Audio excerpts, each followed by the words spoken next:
All right, welcome to this little back series. These are my absolute favorite exercises to use, not just when your back isn't feeling great, but also to prevent your back from feeling lousy. So you can do these before any sort of yoga or fitness practice, but you can also just do them on their own. So we'll go through this little series one by one. What you'll need for this is some kind of blanket. I love a yoga blanket, but you can also just fold up a towel. And the other thing is a belt. So I love this Mulligan mobility belt, but you can also use any sort of leather belt or like a scarf. Stretchy band, no bueno. We want something that's going to be firm. And this is going to help us get those muscles to activate in the lower body to prevent the lower back from hurting. So the first exercise we're going to do is just a simple muscle energy technique that basically means we're using the strength of our own body to realign the hips and the pelvis. This is less about your alignment and more about creating a little bit of muscle activation to help diminish pain. So what you'll do is you'll come down to your back, and I like to put something underneath my head here just to keep myself in a little bit of alignment. You might need something a little bit thicker if you do have some tightness in your neck or your upper back. So you lie down, and we bring our legs into this tabletop position, which just means you're in this 90-90 in the hips and the knees. You'll place one hand in front of your thigh, and the other behind the other thigh. And all we're doing is creating a little bit of a muscle contraction here where I want to feel like this leg wants to come in and this leg wants to go out. So I push hand and thigh into each other, just gently, shouldn't hurt, shouldn't hold your breath, about 5 seconds, and then we switch. Opposite hand to the front of the thigh, and then the other one to the back, 5 seconds, and we switch. Back, and we go through this series 5 times on each side. You're just breathing naturally, shouldn't take a lot of effort. And then after you move through that, make sure you finish on the second side, not the first side. Just bring your feet down to the ground. Check in here with your back, and I like to just move my legs a little bit and my hips a little bit, maybe make some little circles with the pelvis. And then just lie down. Just take a few deep, easy, diaphragmatic breaths. So this is just a little gentle core exercise that I'm going to show you a bit of a regression and a little bit of a progression. So this is about quality, not about how much effort we feel. The goal is to be able to move our legs, but keeping our back still. We're not tucking our lower back into the ground. We're going to make a neutral spine and we're going to maintain it. If you get any clicking, snapping, popping, I just advise you to narrow your range of motion so that you're working in a range that doesn't cause any clicking or popping. Usually it's pretty benign, but it just means that we don't quite have the control to move our legs through space. You know, our legs are kind of heavy. So let's start on our back.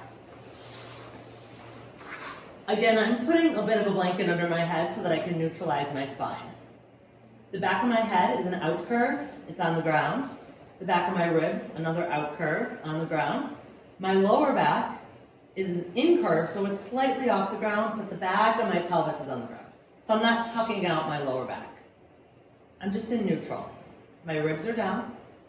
And to begin, we're just going to bring our hands to the lower part of the pelvis, the hip bones. And we're going to press into the left foot, and we're going to lift the right leg up. So it comes to about 90 degrees. You're going to slowly lower the right leg back down, and then put the weight into the right foot and lift the left. Now, we can all do this with little to no effort. The goal of this is to not allow the hips to move side to side, forward and back as we move, and to maintain breath. So just taking your time, bring awareness to your hips. Focus not just on the lift, but as you lower down, can you keep your hips very steady? Transfer the weight slowly to the other foot, press into the ground to lift that leg. So the core here is basically creating a response that is preventing the hips from tipping side to side. When we can't control the pelvis, that's when we start to get back pain. As you start to do this, if it feels a little bit easier to progress it, we start with the legs in the air and the arms in the air. Same idea, back of the head, back of the ribs, back of the pelvis. No tucking. And then we're going to slowly lower opposite arm and leg. Keep your knee bent and bring the leg back. Again, no moving side to side, forward, back of the hips. It's very slow, deliberate, and controlled. Keeping the knee bent so that it's a little bit lighter, and making sure that when you lower the leg, the opposite leg doesn't move. It stays fixed. Doing about 10 rounds per side of either exercise is a really great way to start to connect to the core of the body.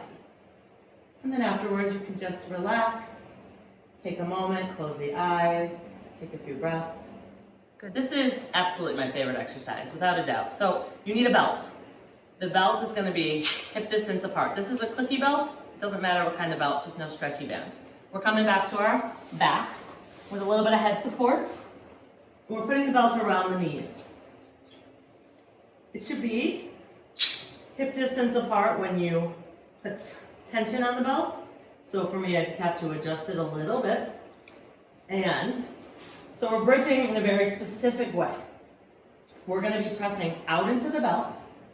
The feet press down into the ground, and you feel like you're almost sliding them away. If you have socks on, they will slide away. So probably do this without socks. Knees out, feet down and away. Back is neutral, so I'm not arching my back, I'm not tucking my back. Press the feet down and away, out into the belt, and you're going to drive up and into the hips. This should be smooth, right? So you're not going where your back is really bending, you're just hitting this neutral position. Out, down and away. I'm repeating myself on purpose. We hold this for about 10 seconds. There's breath, easy, natural breath. We're not holding our breath. And we continue that resistance, belt out, feet down and away, all the way until we tap down on the ground. We let it go, and we begin again. Press out, feet down and away, lift, hold, breathe, 10 to 15 seconds, relaxing down. The goal here is to accumulate about 10 rounds of this exercise. If it feels tiring in the beginning, don't do quite as many. Maybe try to accumulate up to a minute, but you shouldn't feel any pain in your back. So if you're feeling any discomfort in your back, reconnect, press out and down and away. Those muscle activations actually inhibit the back muscles and activate the glute muscles. And that's our goal, to stand from our hips and not from our back. The clamshell is the #1 exercise you're going to receive when you go to PT for your back. The only way it works is if you do it right. So we're going to use the belt here. Again, it's firm, it's not a stretchy band. It doesn't have to be a fancy gate belt like this. It really just needs to be a belt. You could tie a dog leash, whatever. So we're coming down to our side. The setup is the most important piece here. I would say go a narrower hip distance apart than the bridge.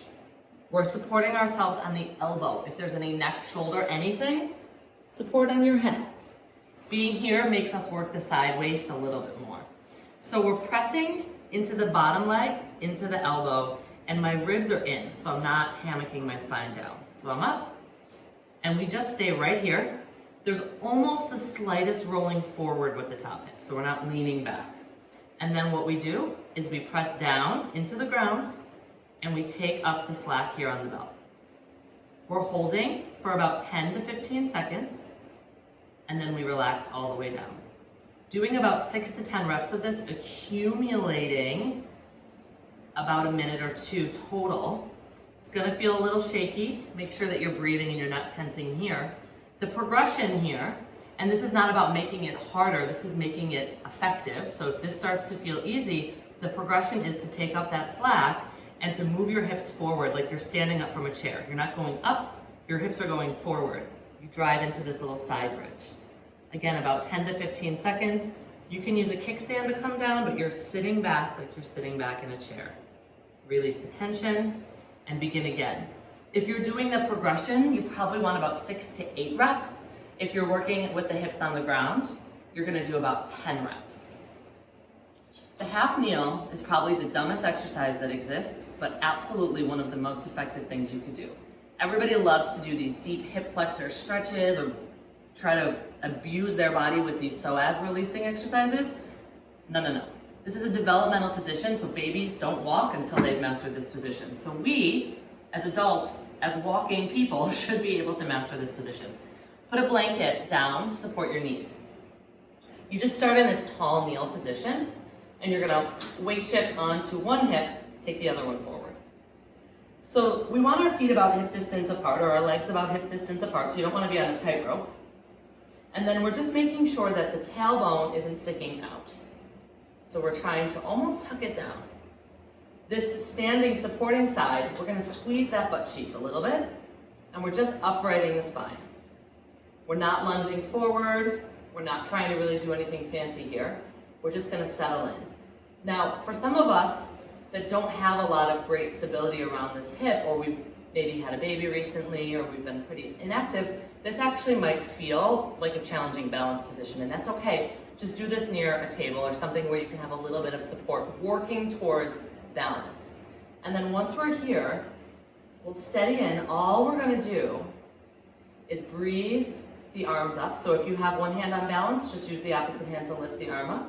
Notice if your back wants to change. So as my arms go up, does your back stick out? We don't want that. We're keeping the hips as they are. We're gonna breathe. You can inhale as your arms go up. And you're gonna keep the posture in your back, and you're gonna exhale and pull your arms down with just a little bit of resistance. And just settling in here for about 10 breaths. If the arm movements makes the balance more challenging, just stay in the steady position here.